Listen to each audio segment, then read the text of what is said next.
This is Ticats Today. Yes, it is Ticats Today for a Tuesday, August the 24th, 2021.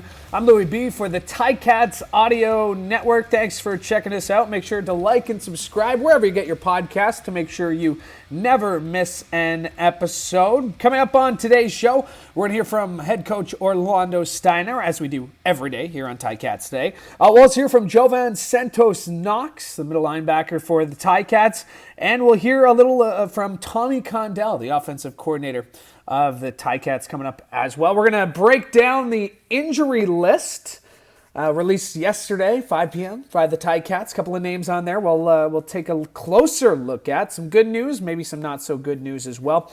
But we'll check that out, and we're also going to preview a brand new show. And I know I say that a lot, but I'm excited. Another brand new show that we're dropping here on the Ticats Audio Network. It's the Coach O Show.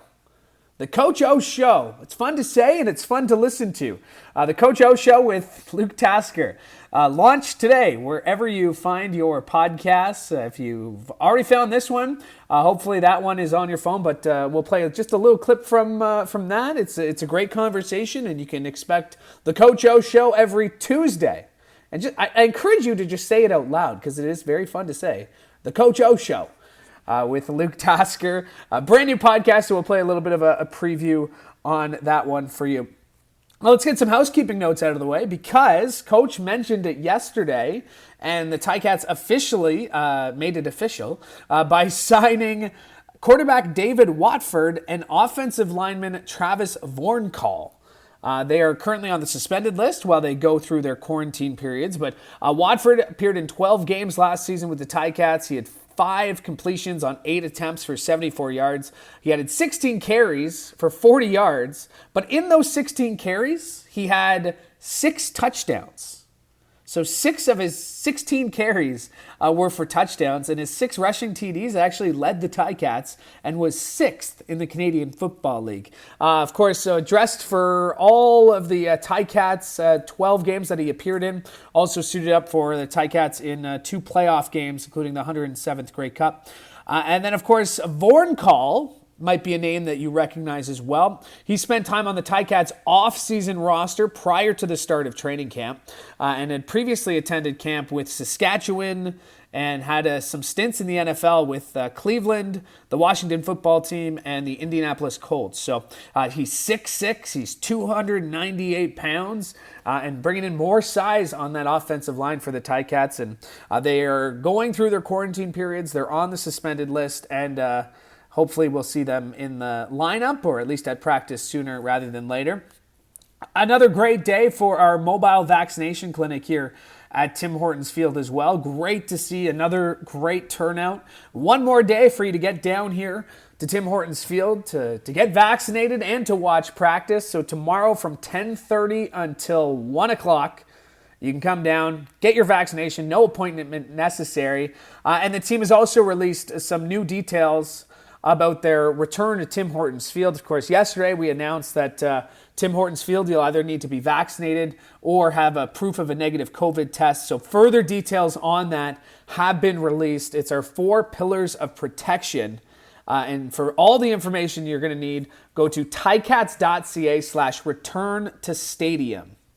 And you'll be able to get all the information you need. It includes our 4 pillars: proof of a full vaccination or a negative COVID test, physical distance, face covering, cleaning and hygiene, all the important stuff you're going to need to know before you come down here to Tim Hortons Field. We're going to hear from Coach O in just a second. We'll also hear from offensive coordinator Condell and Jovan Santos-Knox. But did want to run through the Ticats injury report. Every day leading up to game day, we'll get the Ticats official injury report as released to the CFL. And let's start with good news, because there is some good news here. Tunde Adeleke and Carriel Brooks, huge parts of the Ticats secondary. They were both full participants on Monday. So great sign there as Tunde Adeleke and Carriel Brooks looking like they're returning. That's made even more important when you see that a guy like Mike Daly did not practice. So Mike Daly did not practice. Jagarrett Davis did not practice. Chris Van Zyl did not practice as well. So we'll keep our eye on that throughout the week, but did want to get that big news. Tunde Adeleke, Cariel Brooks, full participants. And then some guys who were limited. Jeremiah Masoli, injury listed as a rib injury. He was limited. Lorenzo Malden IV, he's working his way back. He was limited as well. Dylan Wynn, Jake Burt, they ran out the limited group at practice. And hopefully Coach mentioned it yesterday that he thinks we're going to see a couple of guys back coming off the bye week. So we'll keep our eye on that and get official word, of course, when the depth chart is released on Friday morning. Speaking of Coach O, he spoke after practice. Here's what he had to say. I always like what I see out there. You just have to transfer it to the game. That's the bottom line. But hey, they worked through it. They pushed. We hit some adversity in practice. We pushed through it. I like the energy. I like the effort. It's just got to transfer to game day. Well, yeah. I mean, you're always going to prepare for your opponent and have a plan. And he's playing confident.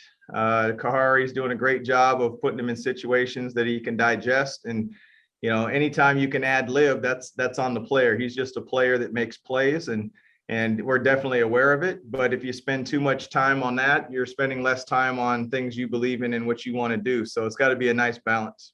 Well, no, we haven't been the same. I mean, it's hard to gel on a bye week, right? So, we've played 2 games and we've had training camp, but the way we look now is not what we look like in training camp. And so we're just working through it. And so we're going to go out there and be a no excuse football team. And we're going out there expecting to win just like every team does. That is the head coach of the Hamilton Tiger Cats, Orlando Steinauer. And again, someone who is doing his scouting like they do. I'm not sure what I was expecting on the answer on, extra challenge to cover a guy like Vernon Adams Jr.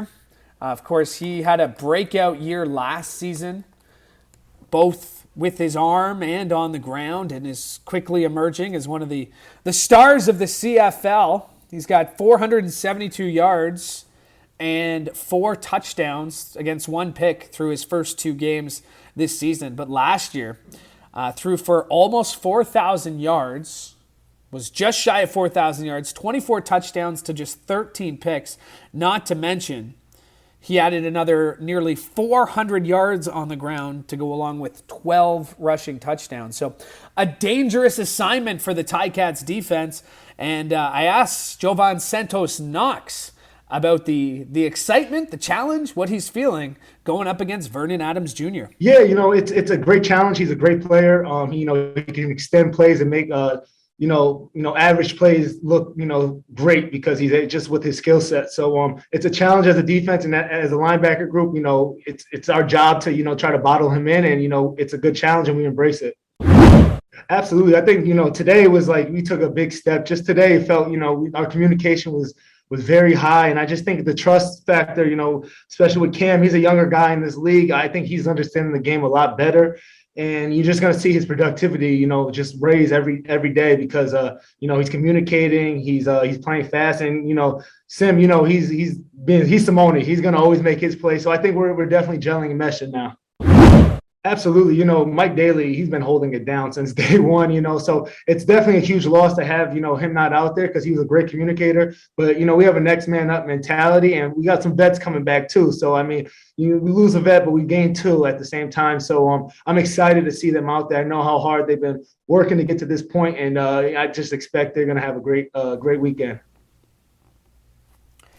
That is Jovan Santos-Knox, of course, middle linebacker for the Ticats. And, he's excited that Ticats getting a little healthier back on defense. As mentioned earlier, Tunde Adeleke, Cariel Brooks, both full participants at practice the last couple of days. So we'll have to get an update on them from Coach as the week goes on. But some good news for that Ticats defense. And, I know the Ticats defense Ticats gave up 30 points to Saskatchewan, but I don't think there's been a lot of complaints about the secondary. But obviously with Mike Daly dealing with a bit of an injury, huge news to get Tunde and Cariel back if they are ready to go in time for Friday's game.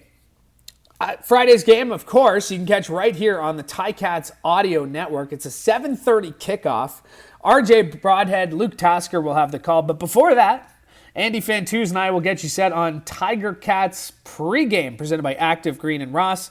Looking forward to a great show. Of course, as we always do, we'll be speaking with the enemy and getting the other side of the story from an analyst in Montreal. And also very excited that Rob Hitchcock is going to be joining us on that Tiger Cats pregame. So looking forward to catching up with Hitch for the first time on the Ticats Audio Network.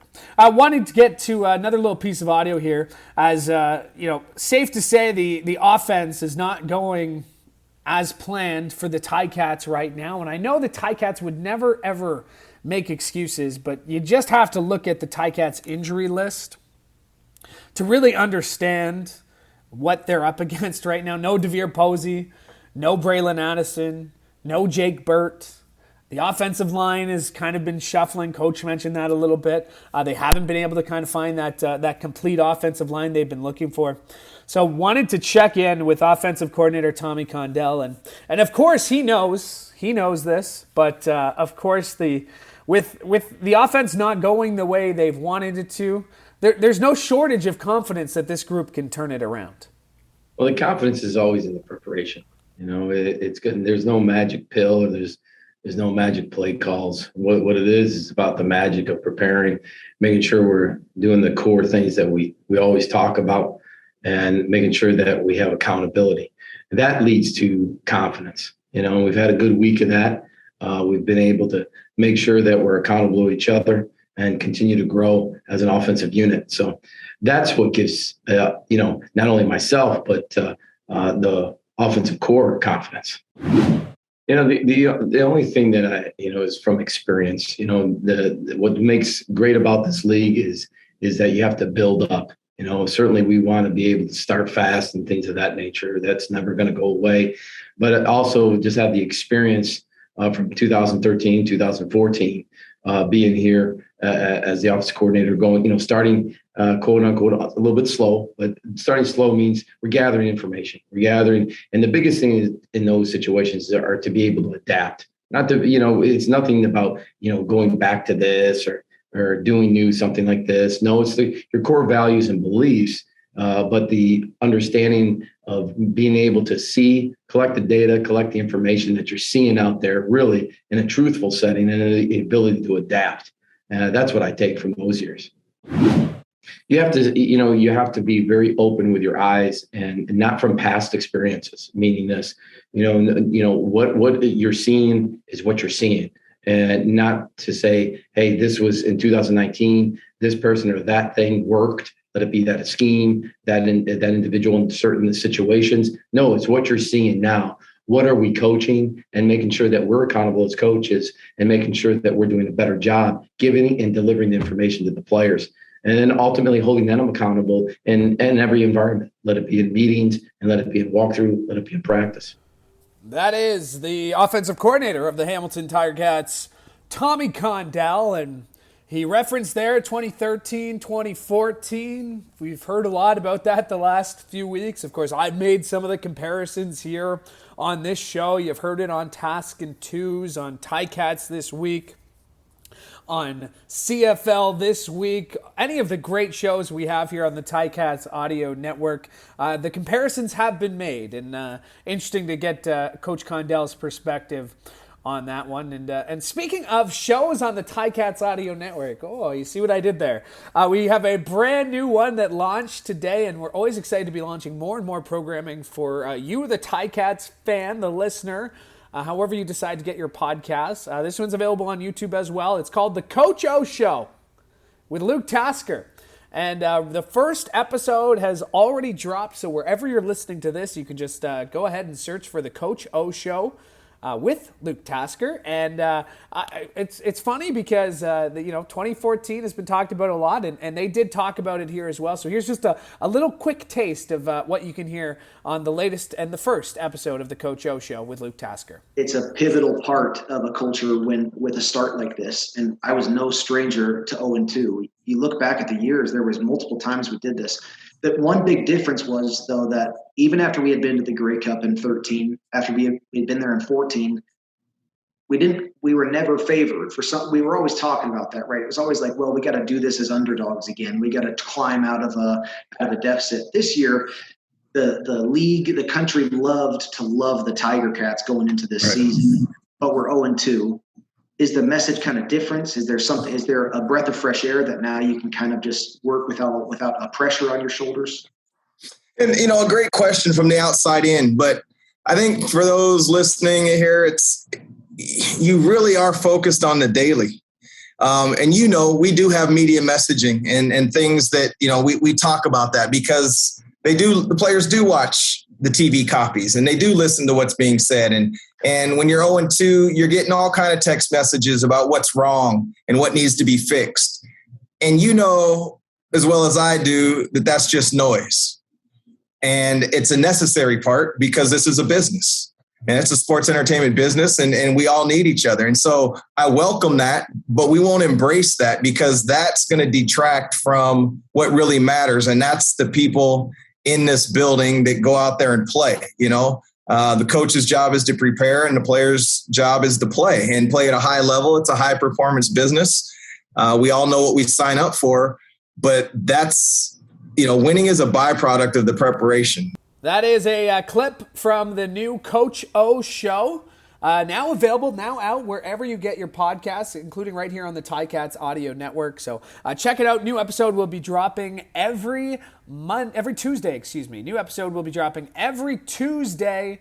So make sure you like and subscribe to the Ticats Audio Network wherever you get your podcasts so you never miss an episode of that show, so you never miss an episode of this show, so you can catch the game broadcast. All of that lives on the Ticats Audio Network. All right, that'll do it for us here today. I want to thank you so much for tuning in. Just a few short days away from game day. A reminder, it is a Friday kickoff, 7:30. With RJ and Luke Tasker, and of course Andy Fantuz and I will get you set with Tiger Cats pregame. But before that, we got a couple more Ticats Todays to go through, so make sure you listen right here, same place, same time tomorrow for the Ticats Audio Network. I'm Louie B, hoping you have a great day.